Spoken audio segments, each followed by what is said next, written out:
dia. Pai do Senhor, igreja. Amém. Louvado seja Deus. Eu louvo a Jesus por essa noite, por estarmos juntos, né? Eu gostaria que você abrisse comigo a sua Bíblia no Evangelho de Jesus, escrito por João. João, capítulo de número 15. João, capítulo de número 15 e o verso de número 5. Nós estamos aí num desafio, estamos falando sobre as 7 igrejas da Ásia. Já falamos sobre várias delas, aleluia. E hoje nós estaremos falando sobre Tatop, sobre a igreja de Sardes, aleluia. Sardes, quando nós vamos pesquisar um pouquinho sobre essa igreja, vemos que a igreja de Sardes, ela tem uma fama de ser o lugar dos mortos. E aí a gente vai entender um pouquinho sobre isso. João capítulo 15, verso 5, Jesus disse assim: eu sou a videira, vós sois os ramos. Quem permanecer em mim e eu nele, esse dá muito fruto, porque sem mim nada podeis fazer. O tema para essa noite seria: e quando a presença de Jesus vai embora?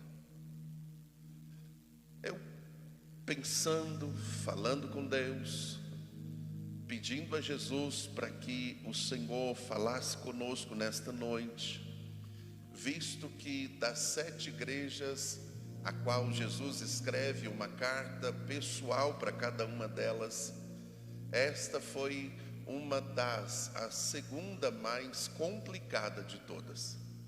Eu relutei bastante, pedindo a Jesus uma orientação para que nós pudéssemos sair daqui cheios de Deus, para que pudéssemos entender algumas coisas que às vezes nos tira da presença dEle. Eu gostaria que você pensasse comigo um pouquinho. Existe diferença de eu sair da igreja e Jesus sair da minha vida? Existe diferença?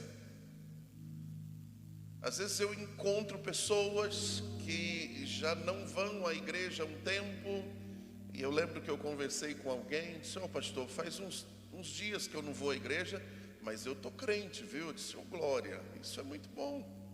Não é que eu desviei, eu só me embaracei com algumas coisas, mas eu ainda tenho fé, eu ainda acredito e tal e tal." E o que me chama a atenção aqui nessa igreja, não é que alguém saiu da igreja, não é que um membro saiu da igreja, não é que o pastor saiu da igreja. O problema aqui nessa igreja é que Jesus saiu dela. E aí eu fiquei preocupado, disse: meu Deus, e como que nós vamos para um lugar onde Jesus não está? Se nós temos uma nomenclatura ou um adágio aí, ou um vulgo, sei lá como é que eu posso dizer isso, que alguém diz que a igreja é a casa de Deus. Se a igreja é a casa de Deus e se Deus não estiver na casa, vai fazer algum sentido eu ir à igreja? Vai fazer algum sentido eu ir em um lugar onde o dono não está? Não é uma coisa estranha?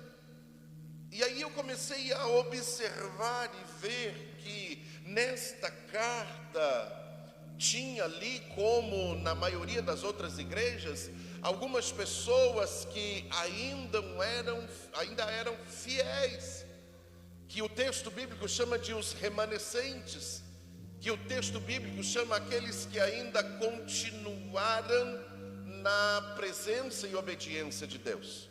O que nos leva a entender que alguém conheceu a Jesus através da palavra, alguém conseguiu se relacionar com ele, em um determinado momento do caminho acabou se afastando, acabou se corrompendo, acabou voltando às últimas ou às primeiras práticas, aquelas a quais fazia antes de conhecer Jesus. Quando nós observamos o texto lá de João, capítulo de número 3, quando Jesus estava conversando com Nicodemos, Jesus falando com ele sobre a necessidade de entrar no reino de Deus, quando eles estavam conversando sobre a eternidade, sobre as coisas espirituais, nós vemos que em determinado momento, Nicodemos, sendo ele um mestre, sendo ele um doutor, sendo ele um grande conhecedor das Escrituras, estava ali com dificuldade de entender aquilo que Jesus estava falando. E Jesus diz a ele: olha, não se maravilheis do que eu estou dizendo, necessário vos é nascer de novo. No verso 3, Jesus disse: se você não nascer de novo, não tem como ver o reino. E aí Nicodemos diz: como pode eu, sendo velho, entrar no ventre de mãe e nascer de novo? Ele diz: não, peraí, o que é nascido da carne é carne, o que é nascido do Espírito é Espírito. No verso 5 ele diz: vos importa nascer da água e do Espírito, para que você entre no reino de Deus.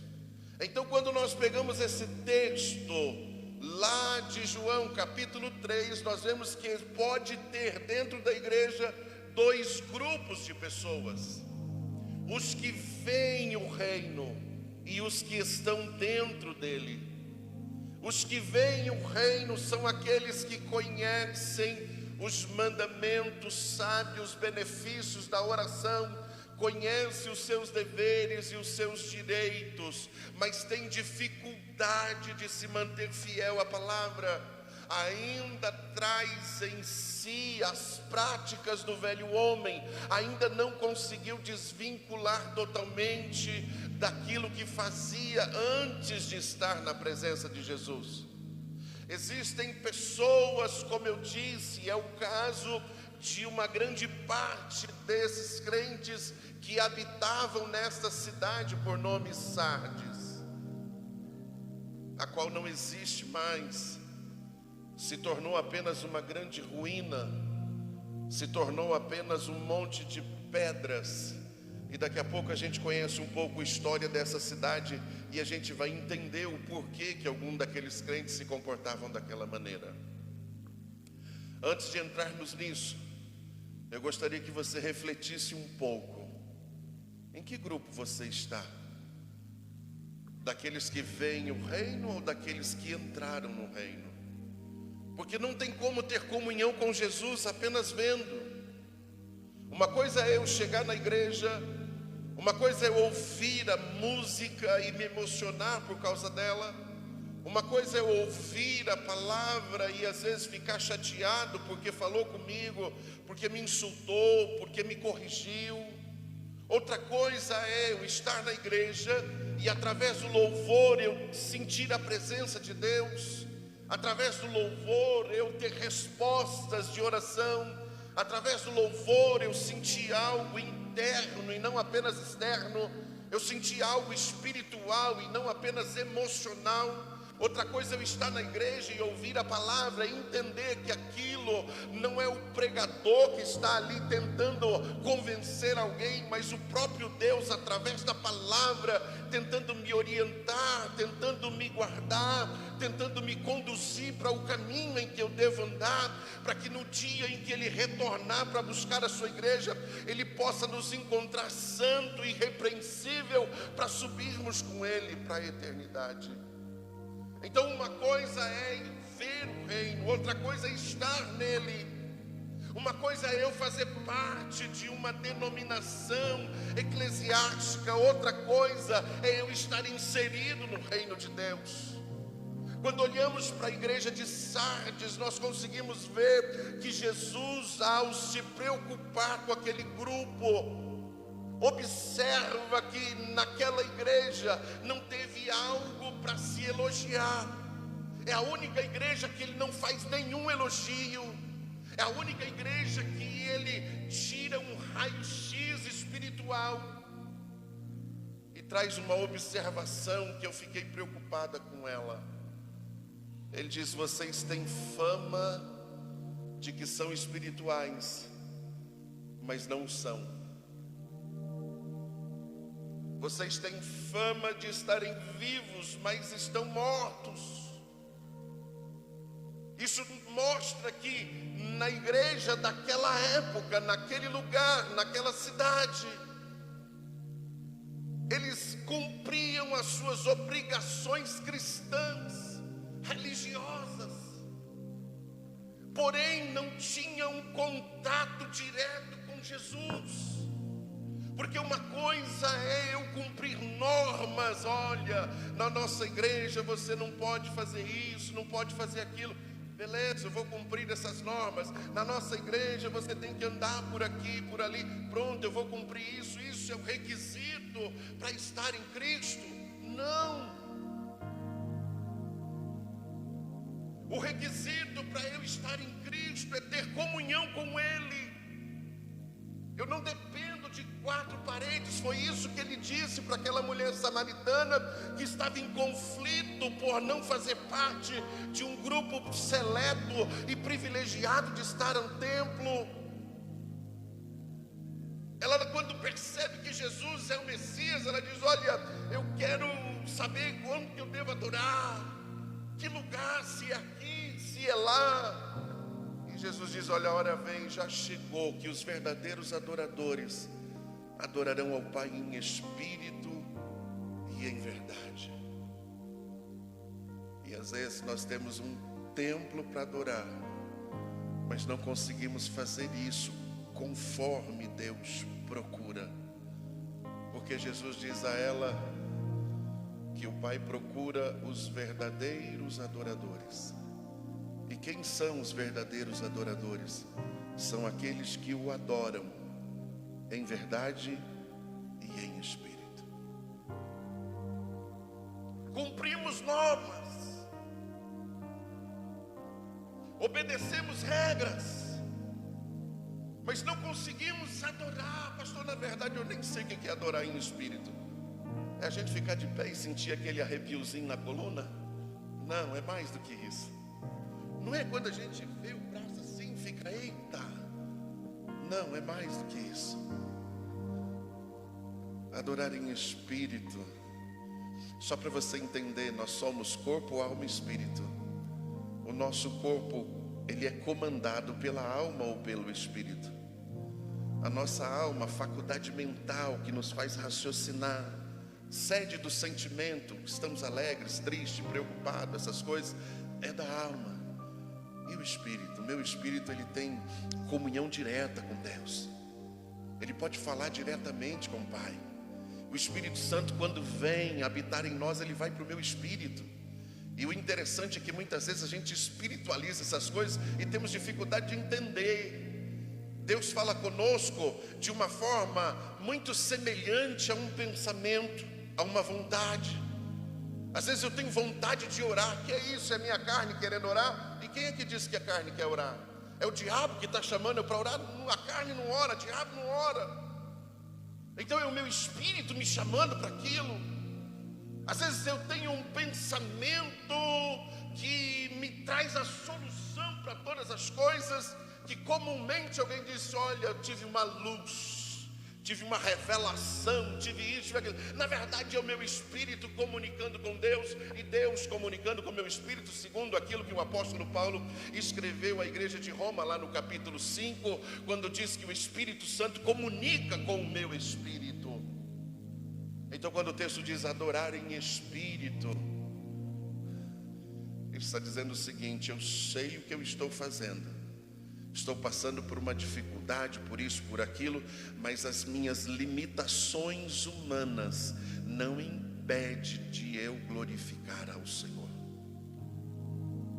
Em verdade, eu sei o que eu estou falando, eu sei, eu estou prestando atenção naquilo que alguém está dizendo. Eu concordo, discordo. Esse é o sistema de adoração. Agora, quando nós trazemos para o texto ou para a mensagem em que Deus propôs para nós nessa noite, tem como estar em um lugar aonde Jesus saiu?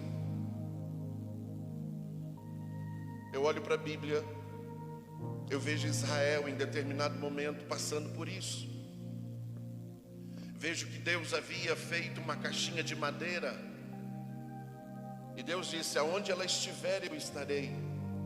Deus falara com Moisés, Moisés revestiu aquela caixa de ouro, colocou 2 querubins, o nome daquilo era arca, tinha uma tampa em cima, essa tampa com os querubins olhando para dentro.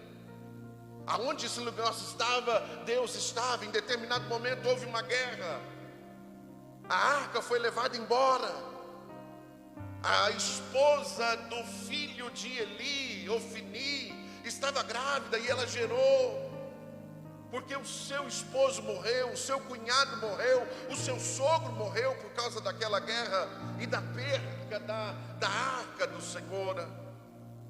Então ela dá o nome ao seu filho Icabote, foi-se a glória de Deus, e a presença de Deus saiu de Israel. E aí eu tenho uma informação para te dar, se você puder me ouvir, ouça. É possível viver na terra sem a presença de Jesus?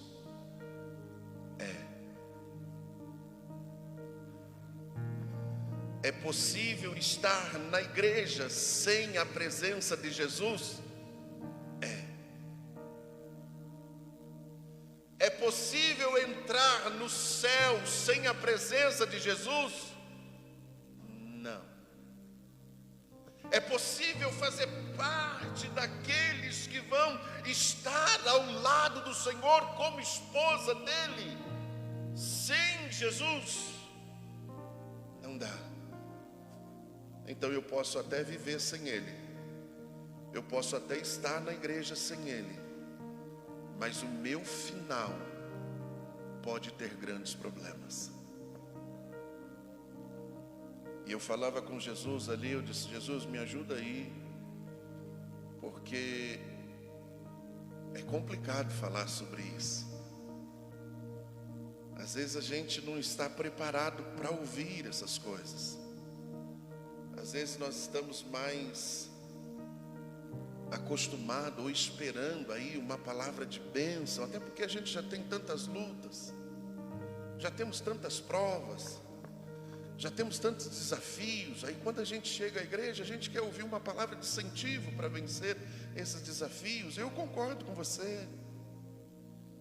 E eu falando com Deus ali sobre isso, o Senhor disse: é legal, a gente ter uma palavra de motivação é legal, mas é muito mais importante nós estarmos no caminho certo do que enganar a nós mesmos. Por isso é necessário nós termos uma palavra dessa situação, ou nesse porte. Trazendo para a igreja de Sardes, a igreja falhou em algumas coisas. A cidade ali era uma cidade que no início dela foi uma cidade poderosíssima. Por quê? Porque nos vales havia um ouro, muita quantidade de pedras preciosas, e aquilo enriqueceu a cidade. Tanto que se você buscar na história, ou na história secular, a questão ou a origem do dinheiro, vai entrar Sardes. Porque foi na cidade de Sardes que se cunharam a primeira moeda existente em todo o mundo. Foi ali que começou essa questão de valores, essa questão de papel, de notas. Na verdade aqui era só moedas que representava valores. O interessante é que a cidade de Sardes, por ser uma cidade que tinha um comércio muito grande nessa questão de pedras preciosas, eles se armaram de uma forma extrema, ao ponto de serem conhecida como uma cidade que jamais poderia ser saqueada, devido às fortalezas, devido às suas guardas e guarnições. Mas a história diz que em determinado momento as pessoas, veio um grande exército, eu até anotei aqui para não esquecer. Em 546, os soldados de Ciro observavam que os soldados da cidade de Sardes entravam e saíam por uma guarnição que era camuflada. E eles, diz a história, que quando foi a noitezinha, todo mundo dormindo, eles entraram e saquearam a cidade como um ladrão faz. Depois disso houve várias guerras, pelo menos 3 delas, que acabou destruindo a cidade. Agora, quando Jesus manda aquela carta para aqueles crentes, a cidade tinha fama de ter um padrão alto, porém a realidade era diferente. A cidade tinha fama de ser inviolável, mas a realidade era totalmente diferente. Quando Jesus se apresenta para aquela igreja dizendo: olha, se vocês não derem ouvidos ao que eu estou dizendo, eu virei a vocês como um ladrão à noite. Aquilo para eles era o terror, porque estava impregnado ali na história da cidade.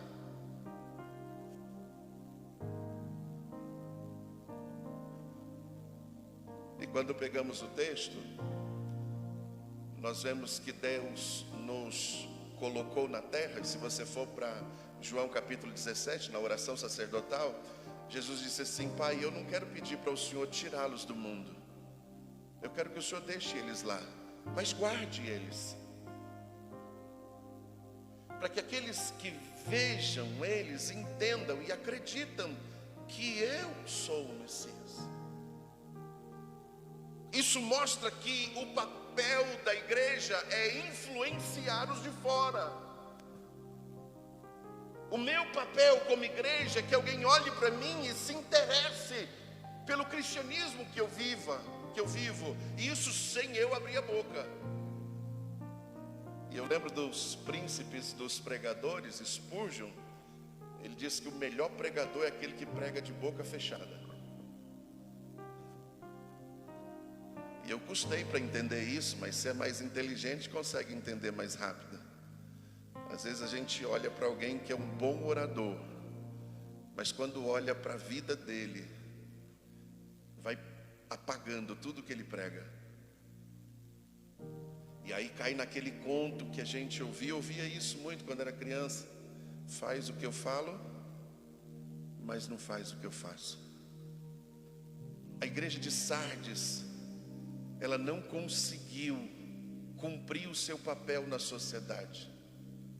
E uma das coisas que me fez ir para a UPA esses tempos atrás aí, por causa de uma pesquisa, que a nossa igreja era 0,5% dos crentes da cidade, eu disse: Jesus, eu vim de tão longe para ser 0,5%.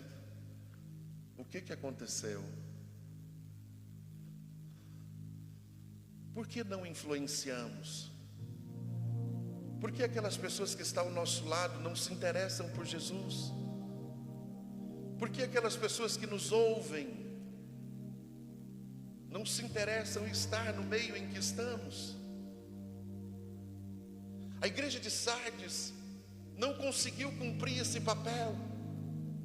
Por quê? Porque se você for hoje lá na Turquia, se você for hoje lá nos destroços da cidade, tem lá pelo menos 2 pilastras, 2 pilares de quase 18 metros, que era o templo da deusa Ártemis, aonde uma grande influência na cidade e nos seus moradores.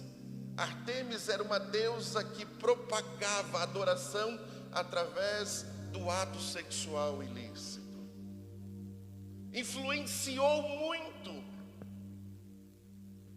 Os crentes tinham ali dificuldades com a palavra, até porque se tivesse sempre, e uma das coisas que eu vi em comum aqui nas igrejas é que tinham que optar ou servir a Deus e fazer parte somente do contexto cristão, porque não tinha como associar. Eu estou na igreja, eu estou em Cristo e eu cumpro um papel social importante na cidade. Nesta época não tinha como.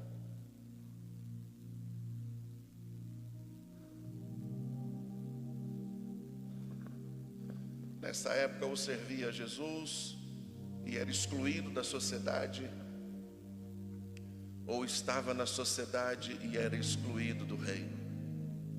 E eu louvo a Deus porque não vivemos nessa época. Eu louvo a Deus porque eu posso ser um crente cheio de Deus na igreja e eu posso ser um crente cheio de Deus lá na sociedade. Eu louvo a Deus porque hoje eu posso influenciar aonde eu estiver. Eu louvo a Deus porque vivemos em um país laico, onde existe um respeito pela crença individual. E não somos forçados a adorar nada nem ninguém, mas nessa época era. Com isso nós já temos vantagens. Com isso nós já conseguimos entender que o meu papel em relação aos crentes da cidade de Sardes já está mais facilitado. Agora eu só preciso parar e olhar para dentro de mim mesmo e fazer aquela pergunta que eu estou com dificuldade de fazer: Jesus está aí ou já foi embora? Pastor, é possível Jesus ir embora? É. Lembra de um cara chamado Sansão? Todas as vezes que ele invocava a presença de Deus, o Espírito Santo vinha e ele fazia coisas que cá entre nós até questionamos.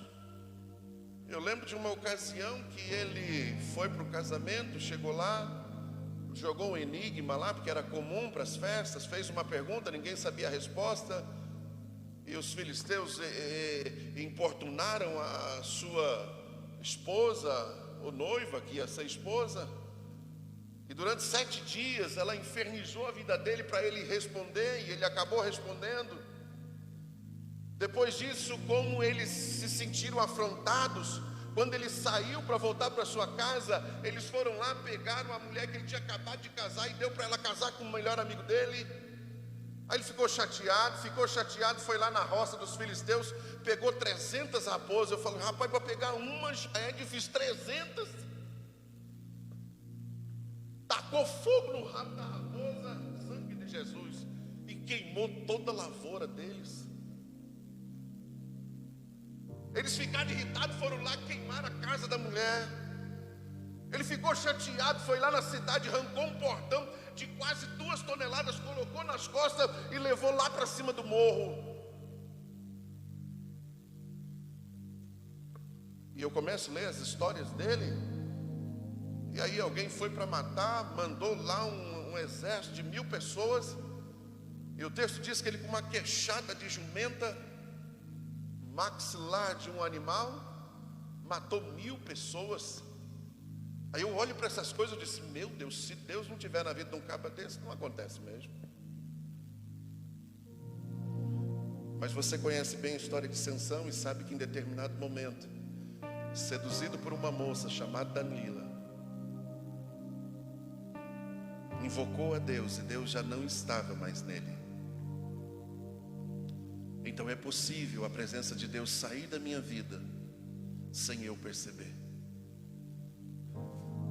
E eu tenho a estranha sensação de o Espírito Santo insistir conosco nisso nesta noite,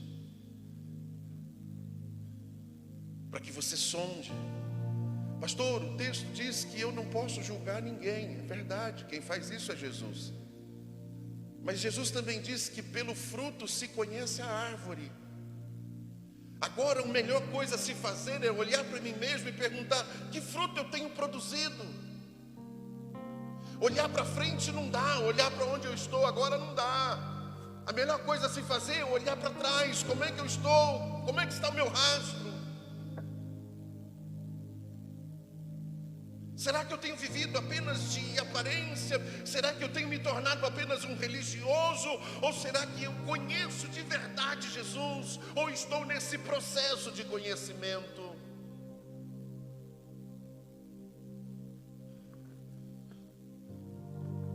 Porque Jesus fala com esta igreja sobre algumas coisas, e uma das coisas que ele fala é sobre vestes brancas, que eles tinham sujado as suas vestes. É importante nós entendermos que Jesus está olhando para eles com olhos espirituais e não com olhos físicos. Com o olho físico, se olharmos para a veste, quando Adão e Eva pecou, eles costuraram folhas e taparam a sua nudez. Mas para um olhar espiritual, eles ainda se sentiam nus. Então Deus foi, matou um cordeiro, e da pele do cordeiro fez para eles vestimentas. E aí eles se sentiram mais à vontade. Então uma coisa é eu estar bem vestido fisicamente, outra coisa é eu estar bem vestido espiritualmente. E o texto deixa claro que os pecados, aquilo em que eu erro, aquilo em que eu desobedeço ao Senhor, suja as minhas vestes. E olhando para o texto bíblico, Jesus deixa bem claro que lá no céu não tem como alguém entrar com vestes sujas. Tem que ser vestes brancas. Tanto que em um determinado momento, Jesus fala de uma festa no céu, e ele olha para alguém que está com umas vestes que não é limpa, e ele manda os anjos pegarem essa pessoa, e eles atam, amarram mãos e pés e lançam para as trevas exteriores, diz o texto. Então Jesus, quando vai falar para eles, faz uma promessa, diz: ei, se vocês derem ouvidos ao que eu estou dizendo, se vocês me buscarem, se vocês retornarem ao começo, ao princípio, daquilo em que vocês aprenderam. E aqui é um ponto que eu consegui observar uma coisa: eles começaram bem, mas em determinado momento do caminho acabaram se perdendo. Eles conheceram o princípio do cristianismo, que é estar em Cristo, mas em determinado momento eles se perderam. Agora Jesus diz para ele: ei, lembra lá, retém, volte ao começo.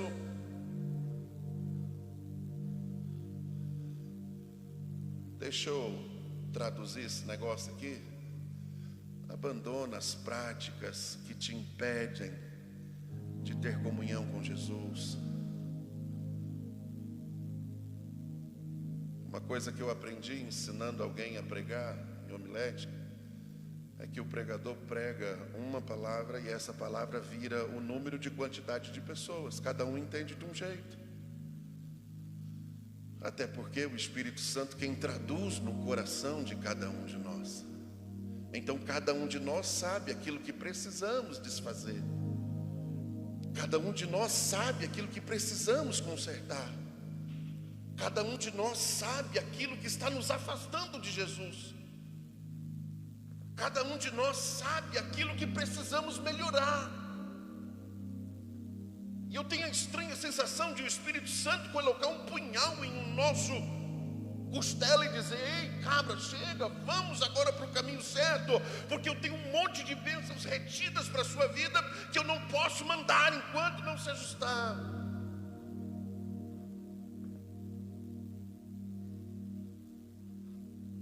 Fica de pé comigo.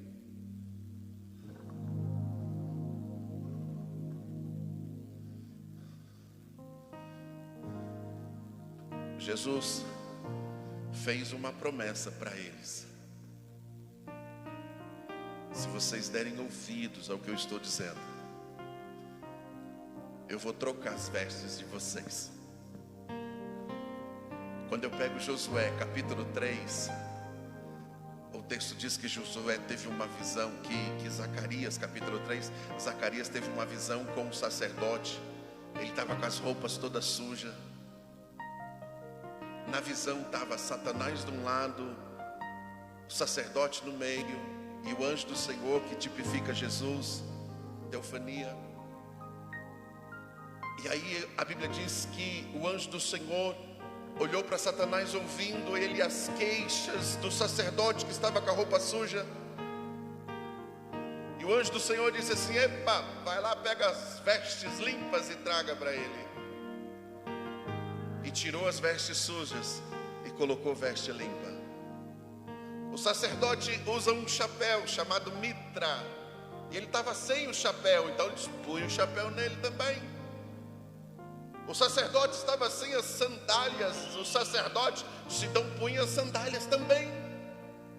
O que é interessante é que o sacerdote chegou com as vestes sujas, faltando algumas peças, e Jesus vai até ele, porque o Satanás estava acusando ele das suas vestes sujas, e trata com ele como trata conosco, através da justificação. A justificação não é algo que eu faço, mas é algo que Deus libera sobre a minha vida. Talvez eu andei em muitos lugares difíceis, talvez eu sujei todas as minhas vestes com os meus feitos, com os meus erros, mas quando eu chego na presença de Jesus, Jesus simplesmente diz: tira as vestes sujas, coloca vestes novas, porque eu já paguei o preço por sua vida lá na cruz do Calvário. Foi eu quem morri por você, foi eu quem sofri por você. Isaías diz que as pisadas dele, aleluia, as feridas dele são para nós esperança. Louvado seja o Senhor. E é por isso que eu me alegro nesta noite, porque a única coisa que eu preciso fazer é: Deus, eu errei, ou eu estou no erro. Deus, eu não tenho forças para me acertar, mas se o Senhor me ajudar, com certeza eu me acertarei. É reconhecer o meu papel. Quando eu reconheço o meu papel, o Espírito Santo começa a atuar na minha vida e começa a fazer aquilo que eu, como ser humano, não consigo fazer. E ainda o Senhor prometeu para aquela igreja, e essa promessa vem para nós também. Ele diz: ei, se vocês me ouvirem, eu vou branquear as vestes de vocês, e o nome de vocês não serão rasgados ou apagados do livro da vida. E eu descobri que quem não tiver o nome escrito no livro da vida não tem como entrar nos céus. Então eu preciso do meu nome lá.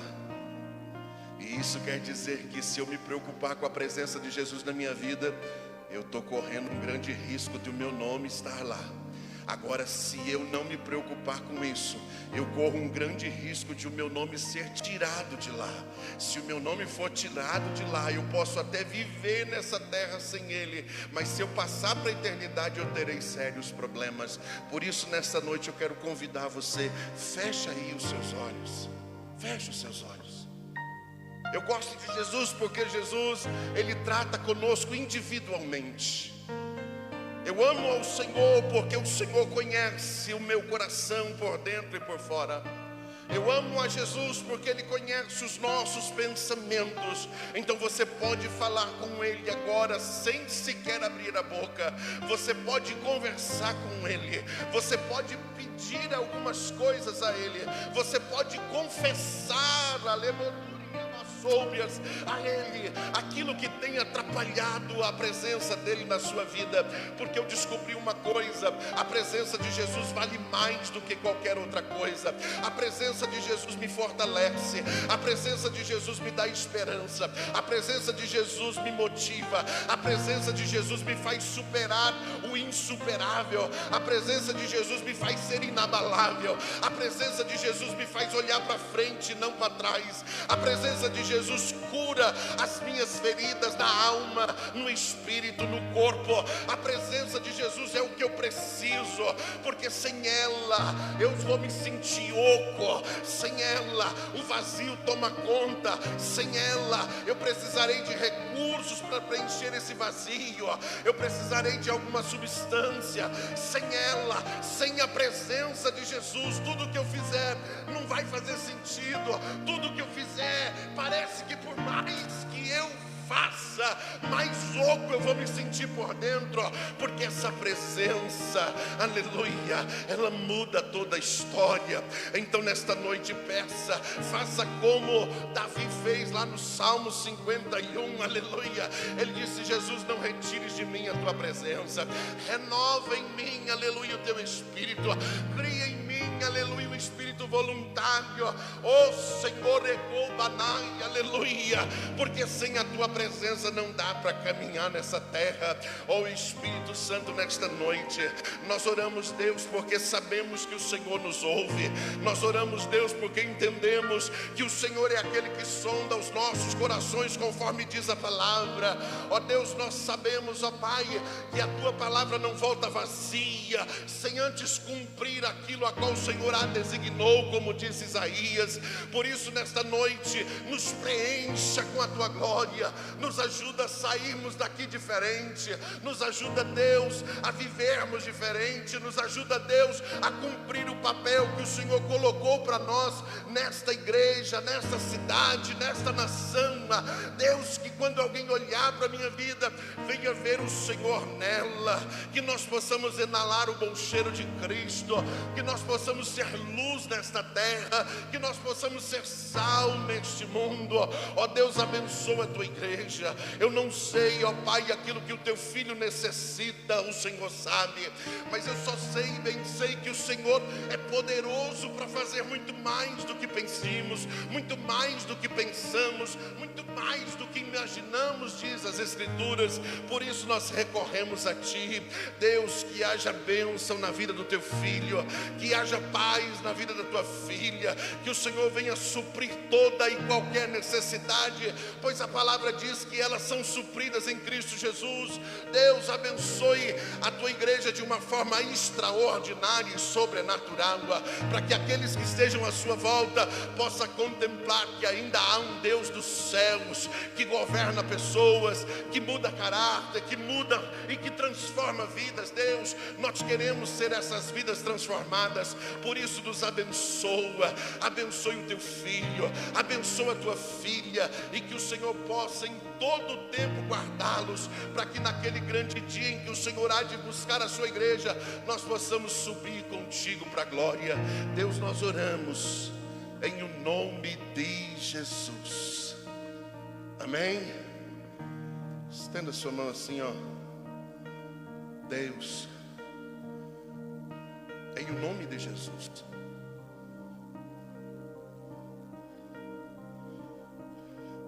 faz aquilo que o homem não pode fazer. Age na onde a limitação humana não alcança. Opera aquilo que não conseguimos operar. Deus, em nome de Jesus, que toda barreira seja quebrada, que toda arma forjada no inferno não tenha prosperidade na vida do teu filho.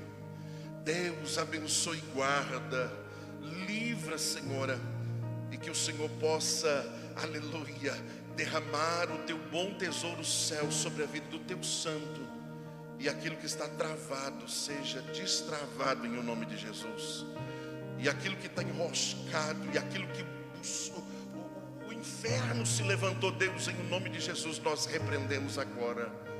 Que haja bênção na vida do teu filho, que haja bênção na vida da tua filha.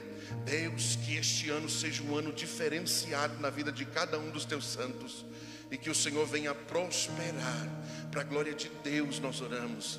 Receba aí em o nome de Jesus, amém?